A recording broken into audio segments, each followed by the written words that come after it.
Eu cumprimento a todos com a paz do Senhor. Aqui é o vosso amigo, vosso irmão Mário Júlio, do canal Vivendo Pentecostes, e esse é mais um vídeo da série Os 50 Dias entre a Páscoa e Pentecostes. Nós estamos hoje no vídeo de número 20, a conversão de Saulo. Vamos ler junto Atos, capítulo 9, versículo 1 e diante.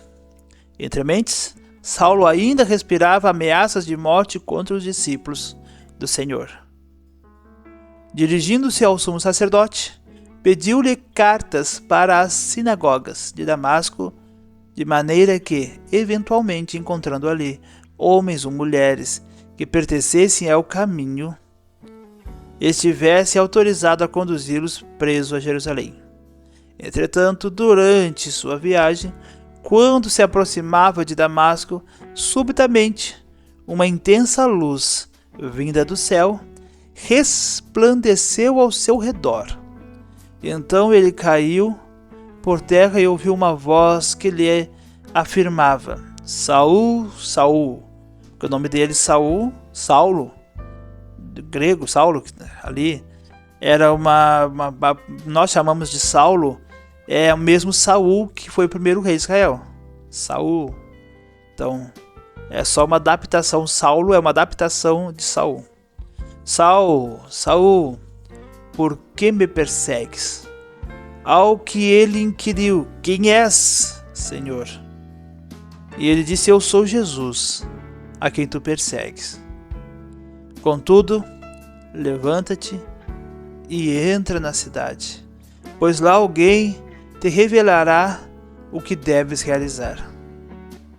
Os homens que acompanharam Saulo na viagem caíram emudecidos.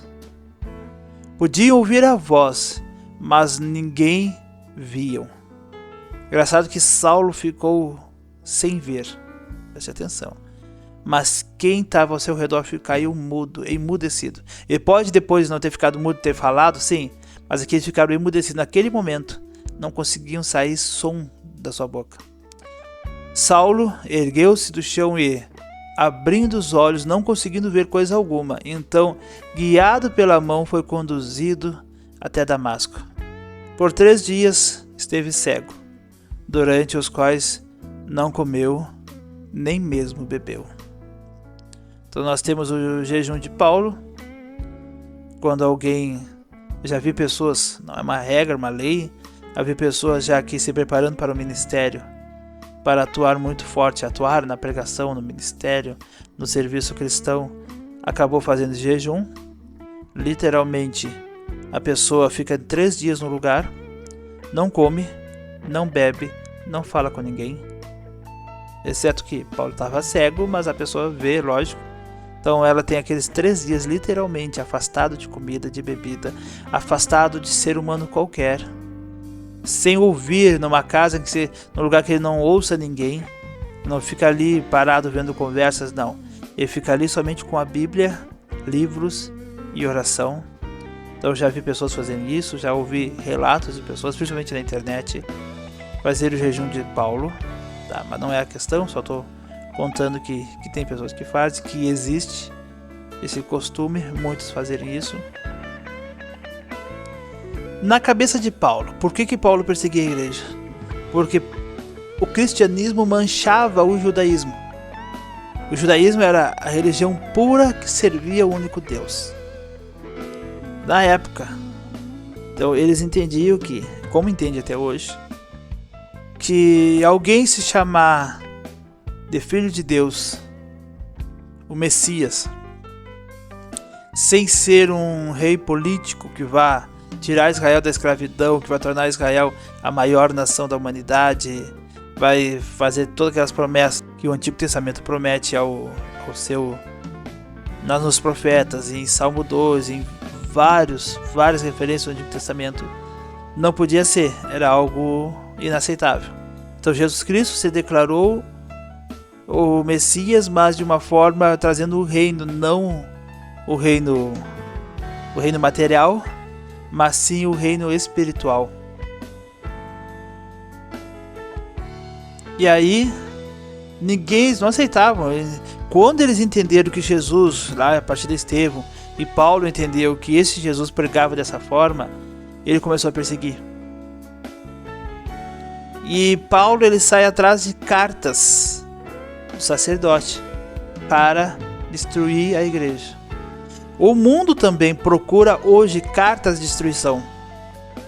O mundo procura hoje pessoas que digam que a igreja não presta, que a maldição que existe na terra, tudo de mal, de ruim que existe na terra é a igreja, para perseguir a igreja. Pensando, se nós acharmos pessoas, argumentos que vão trazer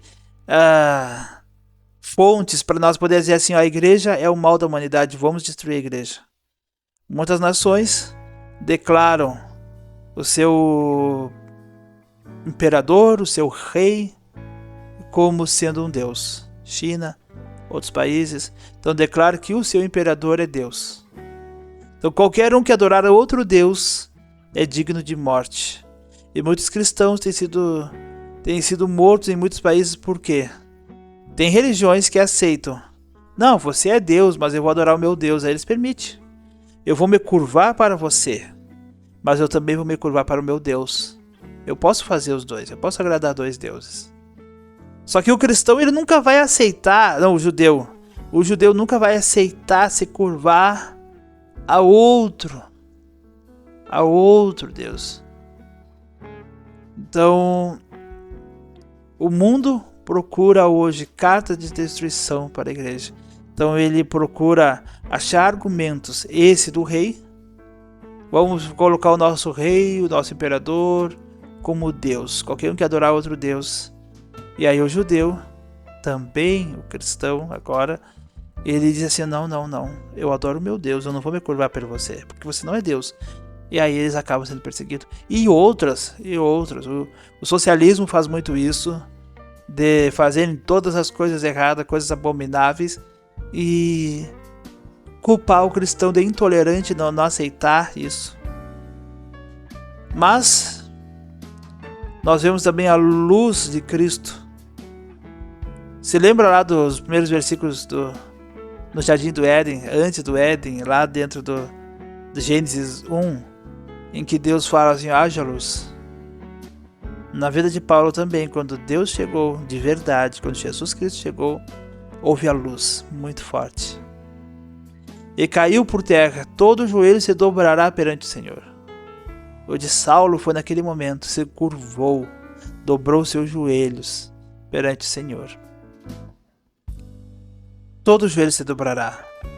E nós vemos ali Paulo conversando com o Senhor e inquirindo, quem é você? Quem é que você que eu estou perseguindo? Eu estou perseguindo tantas pessoas por falarem de um Jesus, mas quem é você? Ele ainda disse Senhor, só para falar daquela forma com ele. Aquela voz ali só podia ser a voz de Deus. Ele disse, Senhor, quem é você?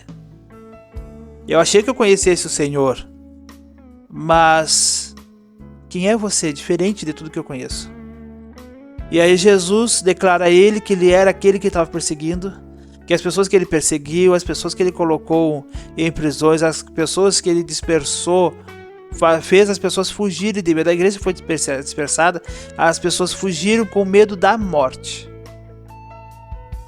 E nós temos algo aqui que é legal, que Saulo, ele fica cego. Para quê? Quando a pessoa se converte, se é uma conversão de verdade, naquele momento você nota que parece que ela ficou cega. Sim, cega para o mundo. Naquele momento ela quer o Senhor Jesus Cristo, quer o Senhor, quer viver para Cristo. O mundo não presta, o mundo é mau. E assim deve ser a vida do cristão. Toda a vida. O mundo não presta. Jesus é bom. Ele quer nos levar para a vida eterna. E ali Saulo ficou cego. Só que ele ficou cego e os seus amigos ficaram emudecidos. Por quê? Nesse momento de conversão, principalmente, uma pessoa fica cega para o mundo, não quer ver e não vê.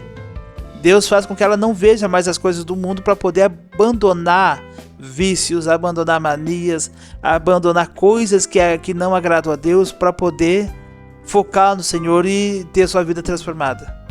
E Deus faz também com que as pessoas que estão ao seu redor fiquem mudas, para não influenciar com suas palavras torpes, com seus pensamentos vãos, não dizer assim, ó, para que ir para a igreja?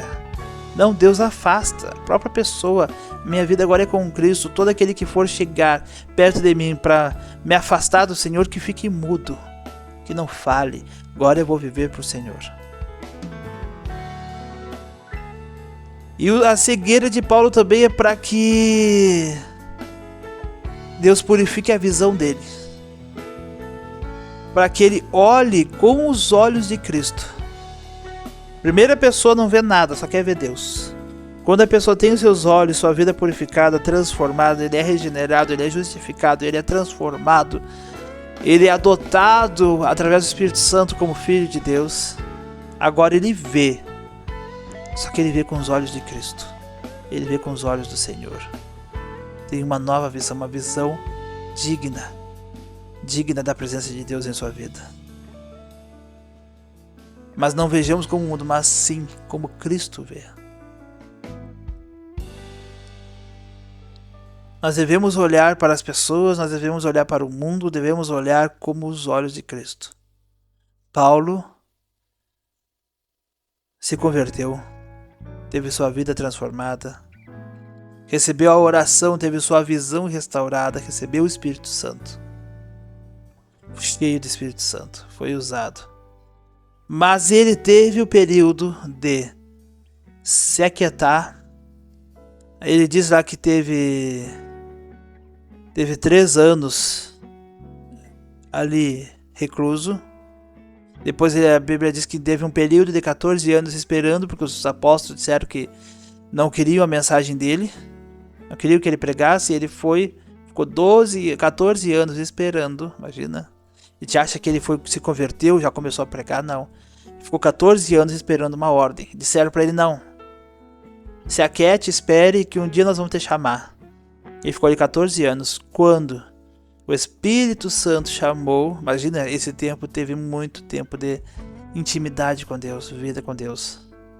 Porque a conversão funciona assim. Primeiro, você se converte do caminho que está indo errado e vai para o caminho certo, o caminho de Cristo. É a conversão da transformação total. Só que todos os dias, eu, você, todos nós, todos, precisamos nos converter diariamente. Precisamos, todos os dias nós temos algo a arrancar de dentro de nós para servir a Cristo.